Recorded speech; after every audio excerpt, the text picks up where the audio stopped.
আসসালামু আলাইকুম রহমতুল্লাহি ওয়াবারাকাতুহু। সম্মানিত দর্শক, বিএনপি ঘোষণা দিয়েছে যে তারা রাজপথে নামবে। বিএনপির এই মুহূর্তে সবচেয়ে কর্তৃত্বপরায়ণ এবং সবচেয়ে গুরুত্বপূর্ণ যিনি নেতা হিসেবে এসেছেন, মির্জা ফখরুলের পরে যার অবস্থান, তিনি জনাব সালাউদ্দিন আহমেদ। জনাব সালাউদ্দিন আহমেদকে বিএনপির ডিফ্যাক্টো সাধারণ সম্পাদক হিসেবে সবাই ট্রিট করেন এবং বাংলাদেশে তারেক রহমান সাহেবের সবচেয়ে বিশ্বস্ত ভ্যানগার্ড হিসেবে সবাই তাকে দীর্ঘদিন থেকেই ওইভাবেই জ্ঞান করেন। ফলে তার কথা, তারেক রহমান সাহেবের কথা এবং তার যে সিদ্ধান্ত, এই সিদ্ধান্ত অন্য বিএনপি নেতাদের মতো নয়। এর কারণ হলো যে আপনারা সবাই জানেন যে জনাব সালাউদ্দিন সাহেব যথেষ্ট লেখাপড়া জানা মানুষ, একসময় সরকারি কর্মকর্তা ছিলেন, ঢাকা বিশ্ববিদ্যালয়ের আইন অনুষদের ছাত্র, এলএলবি অনার্স, এলএলএম করা। তো ঢাকা বিশ্ববিদ্যালয়ের সবচেয়ে মেধাবী ছাত্ররাই সাধারণত আইন বিভাগে ভর্তি হন এবং সেই বিভাগের ছাত্র হিসেবে তিনি বিসিএস কর্তা হয়েছেন। আবার সেই সরকারি চাকরি ছেড়ে দিয়ে তিনি সংসদ সদস্য হিসেবে দায়িত্ব পালন করেছেন এবং একই সঙ্গে তিনি যেটি করেছেন সেটি হলো সবচেয়ে কৌশলগত এবং গুরুত্বপূর্ণ যে মন্ত্রণালয়, যোগাযোগ মন্ত্রণালয়, সেই যোগাযোগ মন্ত্রণালয়ের প্রতিমন্ত্রী হিসেবে দায়িত্ব পালন করেছেন। এরপর গত 15টি বছর ধরে তিনি যেভাবে জুলুম অত্যাচারের শিকার হয়েছেন এবং যেভাবে তিনি ভারতে নির্বাসিত জীবনযাপন করেছেন, প্রায় সবকিছু তাকে একজন একেবারে যাকে বলা হয় স্বর্ণ গলিয়ে গলিয়ে পুড়িয়ে পুড়িয়ে যেভাবে খাঁটি করা হয়, তেমনি একজন রাজনৈতিক নেতা হিসেবে তাকে ওইরকম পরিপক্ক করে তুলেছে। ফলে বিএনপির মধ্যে অনেক নেতা আছেন, জনাব তারেক রহমান সাহেব যখন কোনো কথা বলেন সঙ্গে সঙ্গে তিনি মাথা নাড়ান বা কোনো রকম অগ্রপশ্চাৎ না ভেবে তিনি নেতার নির্দেশ পালন করার চেষ্টা করেন। আমার মনে হয় যে জনাব সালাউদ্দিন সাহেব এখানে কিছুটা হলেও ব্যতিক্রম।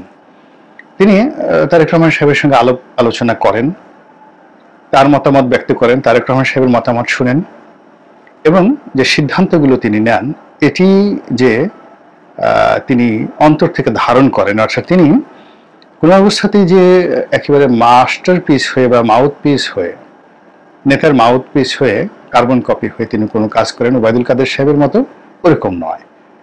তিনি এখানে যে কথাগুলো বলেন পুরো কথাটার সঙ্গে তিনি একমত, বিশ্বাস করেন এবং তিনি সেটি ধারণ করেন। তার একটা বাস্তব প্রমাণ হলো অতি সম্প্রতি তিনি একটি সংবাদ সম্মেলন করেছেন এবং সেখানে সরকার সম্পর্কে তিনি গুছিয়ে যেভাবে কথাগুলো বলেছেন যে আমাদেরকে সম্ভবত আন্দোলন করতে হবে, এই জন্য আন্দোলন করতে হবে যে আমরা চাই এই সরকার ভালো করুক এবং সরকারের উপর একটি নৈতিক চাপ সৃষ্টি করার জন্য সরকারের অনেক সীমাবদ্ধতা থাকে। কখনো কখনো সরকারের যারা সাহায্যকারী রয়েছে তারা সরকারকে ভালো কাজ করতে দেয় না, আমলাতন্ত্র অনেক সময় জটিলতা সৃষ্টি করে। আর এখানে অনেকগুলো পক্ষ সরকারের সঙ্গে রয়েছে, সেই পক্ষ জামাত হতে পারে, ছাত্ররা হতে পারেন, দেশি বিদেশি বিভিন্ন চক্র হতে পারেন। তো অনেক ক্ষেত্রে সরকার দেখা গেল যে একটি ভালো কাজ করতে যেও তারা ভালো কাজটি নাও করতে পারেন। তো সেক্ষেত্রে রাজপথ থেকে যদি একটি চাপ থাকে তাহলে সরকারের জন্য ভালো কাজ করতে অনেকটা সুবিধা হয়।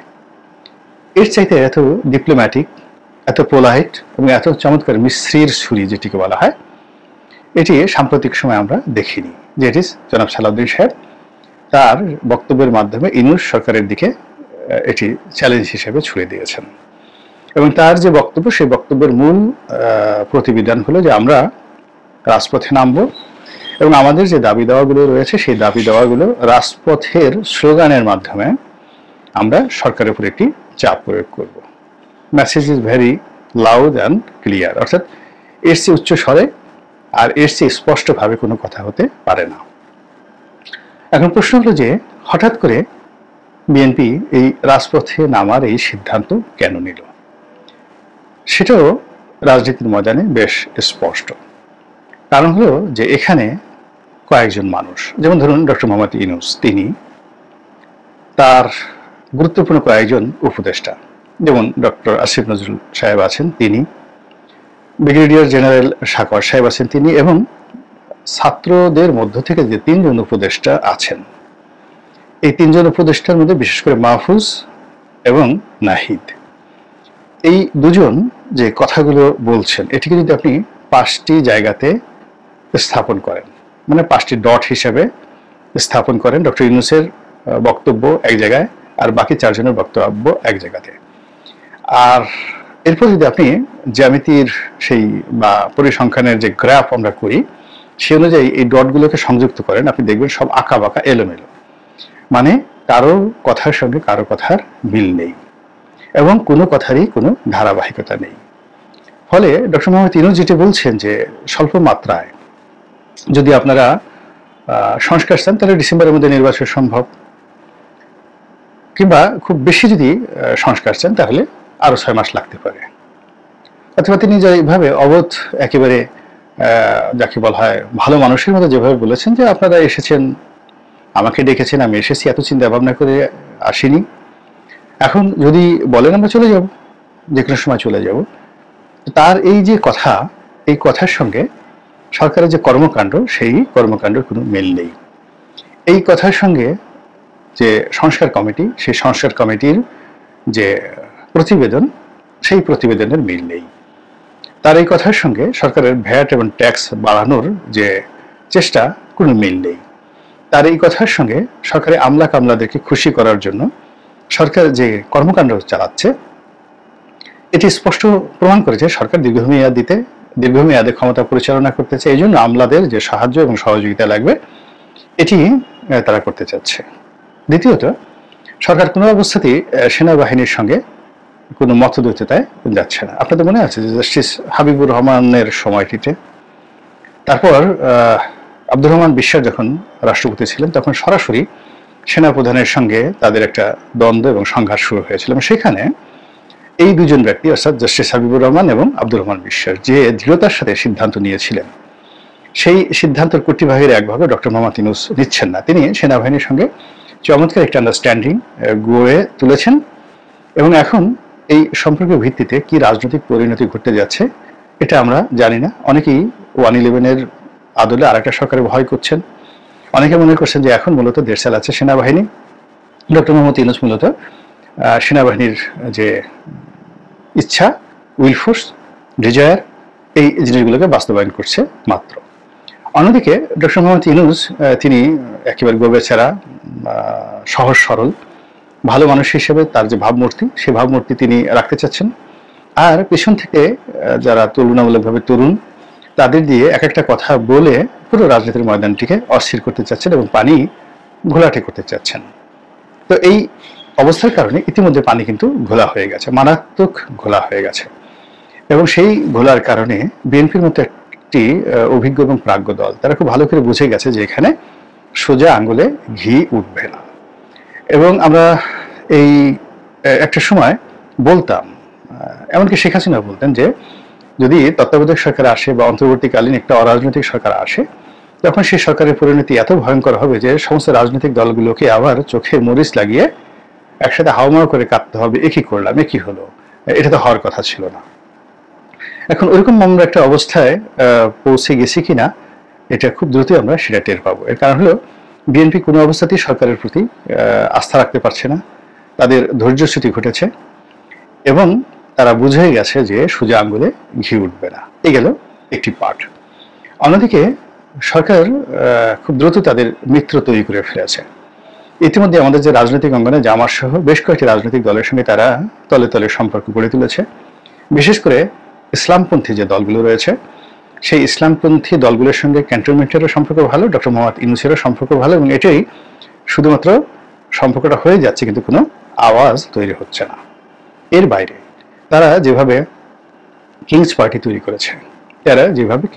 করেছে সেই কিংস পার্টি তৈরি করার যে কাজগুলো পুরো দমে এগিয়ে চলেছে, এবং সম্ভবত আগামী আগস্টের 5 তারিখকে তারা টার্গেট রেখে অন্তত 10টি প্রথম সারির কিংস পার্টিকে আপনারা মাঠে দেখতে পাবেন যে তারা ভীষণ রকমভাবে নড়াচড়া করছে এবং বিএনপির জন্য একটা বিব্রতকর পরিস্থিতি তৈরি করে ফেলেছে, এবং যাদের নেপথ্যে জামাত এবং অন্যান্য শক্তি কাজ করবে। এর বাইরে পুরনো যে ঐতিহ্যবাহী দলগুলো রয়েছে তাদেরকেও সামহাও সরকার একটা নিউট্রাল পর্যায়ে নিয়ে আসবে।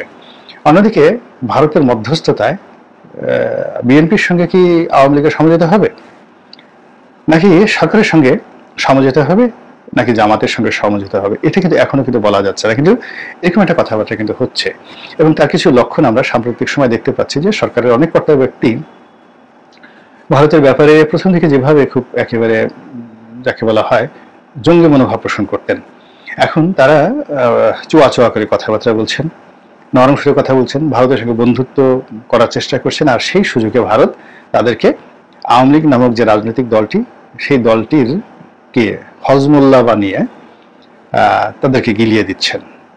কেবলমাত্র সরকারকে নয় বা সরকার উপদেষ্টাদেরকে নয়, একই সঙ্গে অন্যান্য রাজনৈতিক দলকেও তারা এই হজমোল্লা গিলিয়ে দিচ্ছেন। এবং আরো যে মারাত্মক ঘটনাগুলো ঘটছে সেটা হলো আমাদের এই প্রেস ক্লাব কেন্দ্রিক 20-25টি নাম সর্বস্ব রাজনৈতিক দল রয়েছে। এগুলো মূলত সবসময় বিভিন্ন গোয়েন্দা সংস্থার টাকা পয়সা নিয়ে, তারপরে বিভিন্ন রাজনৈতিক দলের টাকা পয়সা নিয়ে তাদের পারপাস সার্ভ করে। কখনো বিএনপির টাকা খেয়ে বিএনপির পক্ষে বলে, কখনো বিএনপির টাকা খেয়ে বিএনপির বিপক্ষে বলে, আওয়ামী লীগের টাকা খেয়ে আওয়ামী লীগের পক্ষে বলে, আবার কখনো আওয়ামী লীগের বিপক্ষে বলে।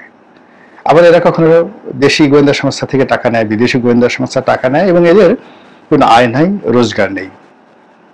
কিন্তু এদের যদি পাঞ্জাবির দিকে তাকান তখন মনে হবে যে এরা অনেক দামি পাঞ্জাবি পরে। এদের অনেকের গাড়ি আছে, ঢাকা শহরে ফ্ল্যাট আছে, কোটি কোটি টাকা তারা দলের পিছনে খরচ করে, এবং অনেকের গায়ের রং এমন তেল তেলে ফর্সা, 20 বছর 30 বছর আগে তাদের গায়ের রং ছিল ভীষণ রকম কালো ময়লা, এবং মুখে অনেক ফোসকা ছিল। কিন্তু এখন তারা প্রতিদিনই মনে হচ্ছে যে বিউটি পার্লারে যায়, তেল মাখন ঘি এমন পরিমাণ খাওয়া দাওয়া করেন সরকারি টাকায়, রাষ্ট্রীয় টাকায়, গোয়েন্দা সংস্থার টাকায়।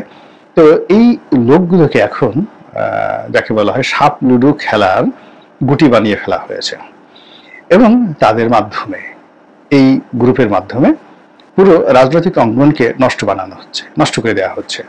এর কথা ওর কাছে বলছে, ওর কথা ওর কাছে বলছে, দিনে একজনের সাথে বসছে তো রাতে আর একজনের কাছে বসছে, আর দিন শেষে গিয়ে তারা গোয়েন্দা সংস্থার কাছে কি কি করলো এবং ভবিষ্যৎকে এই জিনিসগুলো গড় গড় গড় গড় করে তারা প্রতিবেদন তৈরি করছে, এবং সেখান থেকে কর করে নোট নিয়ে এসে আবার গাল ফুলিয়ে বড় বড় কথাবার্তা বলছে। তো এটা সামরিক শাসনের সময় খুব বেশি করে হয়েছে, এরশাদ জামানতে বেশি করে হয়েছে, মানুষের চরিত্র হনন, রাজনীতির পরিবেশ এবং প্রতিবেশ হরণ।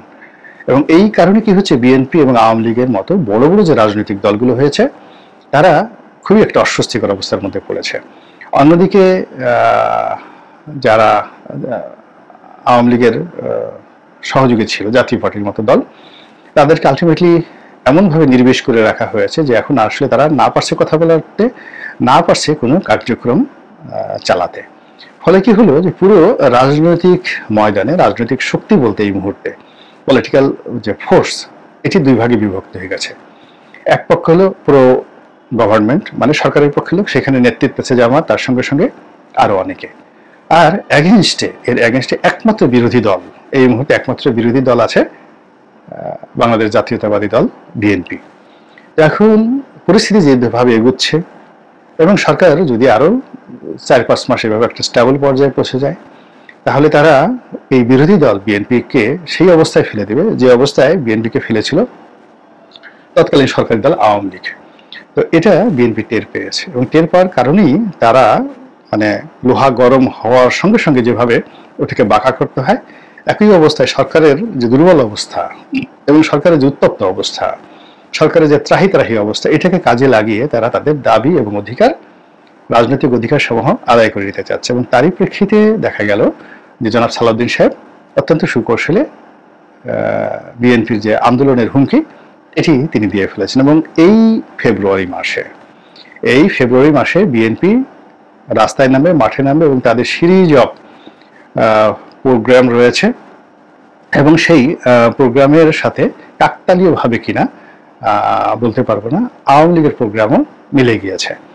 এখন এটা দেখে যারা বিএনপির প্রতিপক্ষ এবং আওয়ামী লীগের প্রতিপক্ষ, তারা টিটকারি করছে যে আবার ফ্যাসিস্টের সঙ্গে তাদের যোগাযোগ হচ্ছে, তাদের কণ্ঠে ফ্যাসিস্টের কণ্ঠ আমরা পাচ্ছি, তাদের গায়ে এখন ফ্যাসিস্টের গন্ধ, এবং এদের কোনো লাজ লজ্জা নেই, ইত্যাদি ইত্যাদি, পজিটিভ অর্থে। আর নেগেটিভ অর্থে কি হচ্ছে, বিএনপিকে ছোট করার জন্য, হেয় করার জন্য শহীদ প্রেসিডেন্ট জিয়াউর রহমান, তারেক রহমান থেকে শুরু করে দলের অন্যান্য যে সকল নেতৃবৃন্দ রয়েছেন তাদের ব্যক্তিগত চরিত্র, অর্থনৈতিক জীবন, তাদের ব্যর্থতা, এগুলোকে একদম পাহাড়ের মতো করে তুলে সামাজিক মাধ্যমে রীতিমতো ঝড় তোলা হচ্ছে। ফলে কি হলো যে এত বড় একটা বিপ্লব, এত বড় একটি সফলতা, এত মানুষের আত্মত্যাগ এবং আওয়ামী লীগের মতো এত বিশাল একটি দলের পতন, এরপরে আমাদের যে বিবর্তন হওয়ার কথা ছিল মানসিক, অর্থনৈতিক, পারিপার্শ্বিক, সামাজিক, সেটি না হয়ে বরং উল্টো পুরো পরিবেশ পরিস্থিতি আমাদের জন্য দিনকে দিন বুমেরাং হয়ে যাচ্ছে। মহান আল্লাহ আমাদের সবাইকে হেদায়েত দান করুন এবং হেফাজত করুন। আসসালামু আলাইকুম ওয়া রাহমাতুল্লাহি ওয়া বারাকাতুহু।